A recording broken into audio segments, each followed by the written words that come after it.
Welcome back to the channel, folks. My name's John Bolt. This is another episode of Solely Voids, your free-to-play series where we only use Void champions. With a few mythical exceptions, that is. We're looking at this. You guys know what's about to happen, but just real quick. We only need one more epic and a Moonbeam, and then we have a Mikage.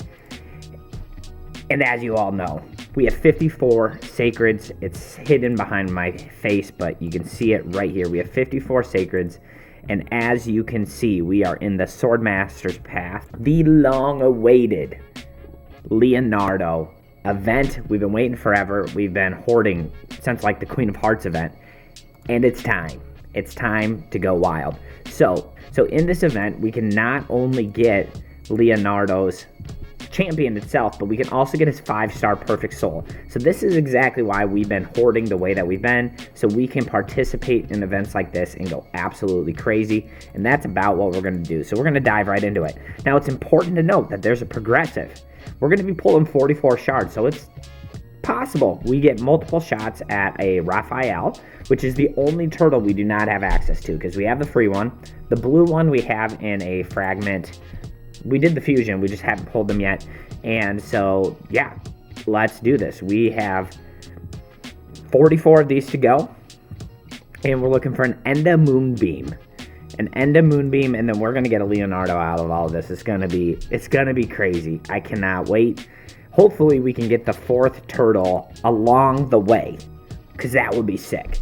But it's crazy. I don't think I've ever pulled this many shards in a single session. 44 is going to be a lot. I would anticipate we're going to hit at least 2 legendaries. We'd like more than that, realistically.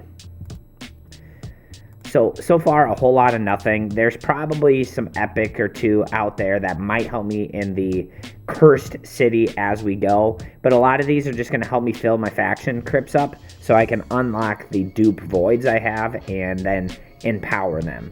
But like a Rector Draft, for example, I think I already have a +3 of her. So we've gotten a lot. But I just want to see that Enda Moonbeam, and I want to see some gold, because gold's exciting. All right, what are we in? We're in deep right now. We're almost at the first 10. So that was 8. This is 9. What do we? Come on. It's been honestly a string of super average to below average epics so far. But that's okay. We don't use most of these champions, though I have been building up a lot. I do have a Skull Crusher that's 6-star. We had to do it for like the mission, and he'll get empowered.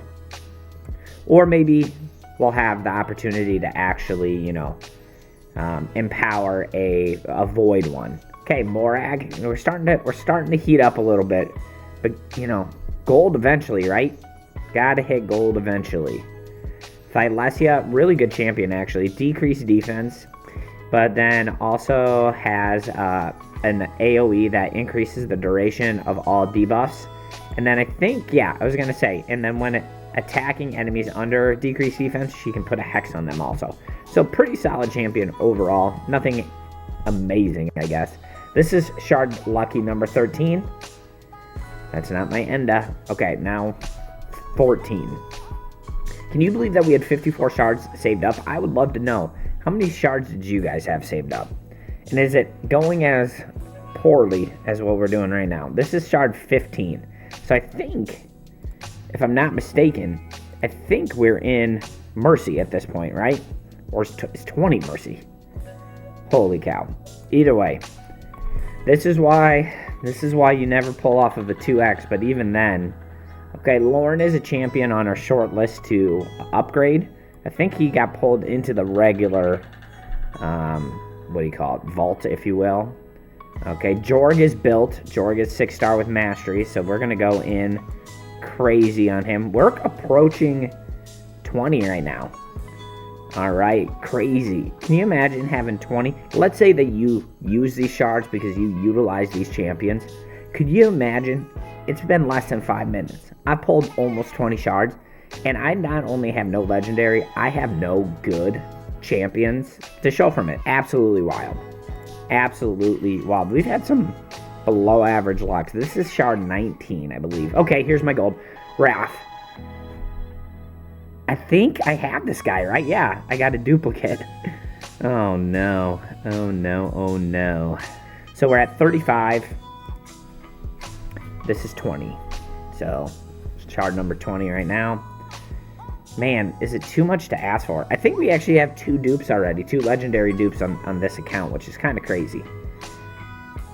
I guess we're slightly over a year, and that's probably where it's going to start happening. Tough to say. Tough to say. Lady Quillen, nope. Alright, what do we start? We started with 54. And so now we're at 31. So this is going to be 24. Come on now. Insane. Insane. Insane, not necessarily in a good way. Okay, so we're approaching now into the 30 mark. Okay, miscreated monster. Come on. Just give me the Enda. That's the biggest thing. Of all these shards, I could care less about most of these legendaries, although pulling gold is cool. I just want to Enda. We've gotten like 2 Aethars. Okay.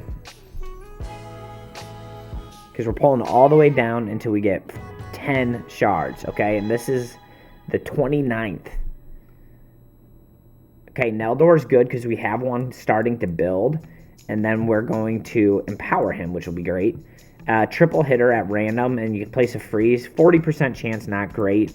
But then has a decreased attack, decreased accuracy, which isn't too bad. But then this is a good one. It's a 2-time hitter AoE, and each hit has like a 75% chance of placing a decreased speed. Really good ability. This is shard 30 right here. Shard 30 is going to be the Enda. I know it. Okay, it's gold though.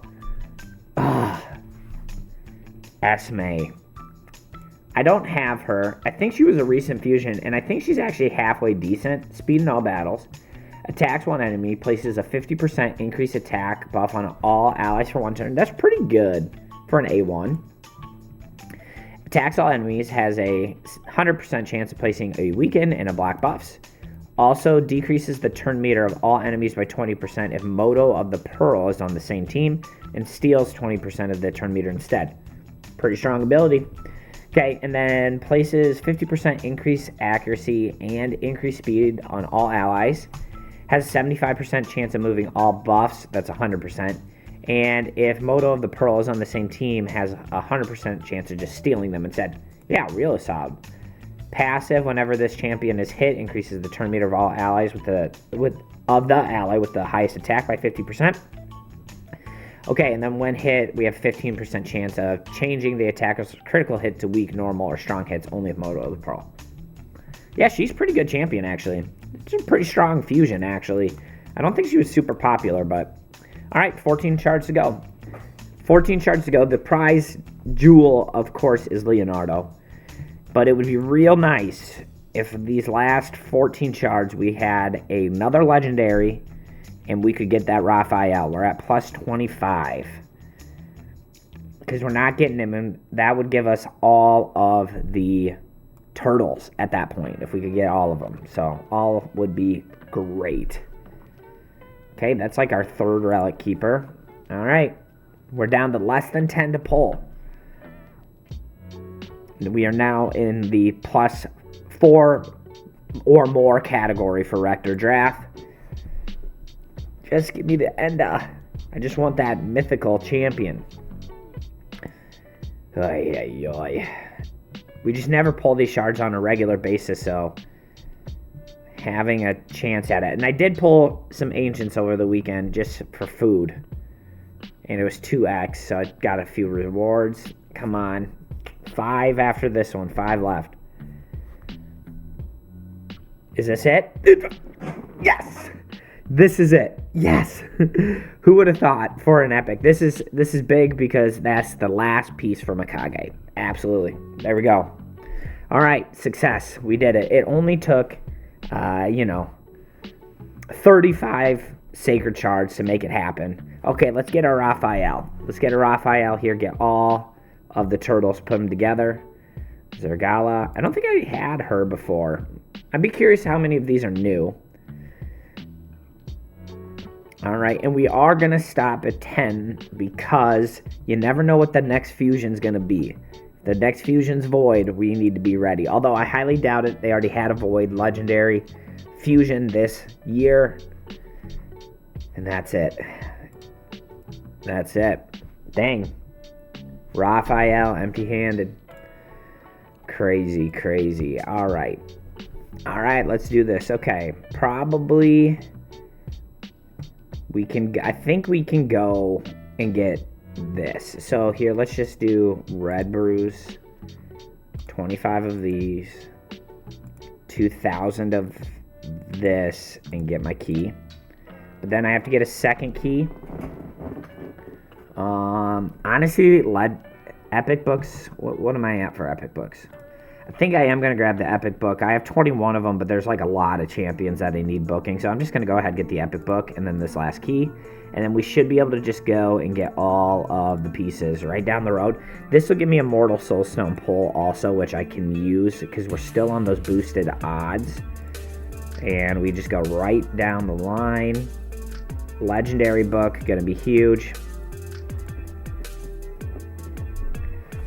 That feels good. That feels really good. Okay, and so then now we just do the thing on the opposite side. A little basalt is nice. I would have liked to see maybe some more basalt. That would have just increased the price a ton. I love these materials right here. I don't love their price. And I love this book here. And then here we got 2,750 extra for the soul. What can we buy? Probably just the relic material. And then have 1,500 left over. I don't know. We'll figure it out. All right. Where's my boy, Leonardo? Okay. For those who do not know, he's a beast. New York Slice attacks one enemy 2 times. When counterattacking, will repeat this attack against a random enemy. Will ignore 3% of the target's defense for each buff on this champion, up to 15%. And it's only when counterattacking. I wonder if that counts ally attacking or not. Places a 60% increased defense on all allies for 2 turns, and a 50% ally protection buff on all allies except for this champion for 2 turns. Also places an unkillable buff and a counterattack buff on this champion for 2 turns. Real big ability with a bunch of buffs, which is helpful for the A1. But then the A3, I believe, is the big hitter, attacks all enemies. The damage inflicted by this skill increases by 5% for each buff on all allies and enemies, and then removes all buffs from all enemies if an attack kills an enemy, and it can't be resisted, so you don't need accuracy. And then also places stone skin buff on this champion for 1 turn each time this champion's HP drops below 50%. Only occurs once, and then he will ally attack with the other turtles. Okay, he's got a big increased defense in all battles aura, but more importantly, we are going to go ahead, we're going to scale him up right now, and then we are going to go and give him his soul for the audience. Now, it really stinks that we were unable to get the Raphael, because I do have hidden in here a Raphael soul, a 5-star soul, I believe, actually. Fun summon session. We pulled a ton of sacred shards. I've never pulled that many before. We did get the epic we needed, but it's unfortunate we didn't get the Raphael. We had 2 good shots at it. Otherwise, folks, tell me down below, how did your summon session go? Did you even go for it, or was it out of reach? Otherwise, don't forget to like and subscribe on your way out, and I'll see you on the other side.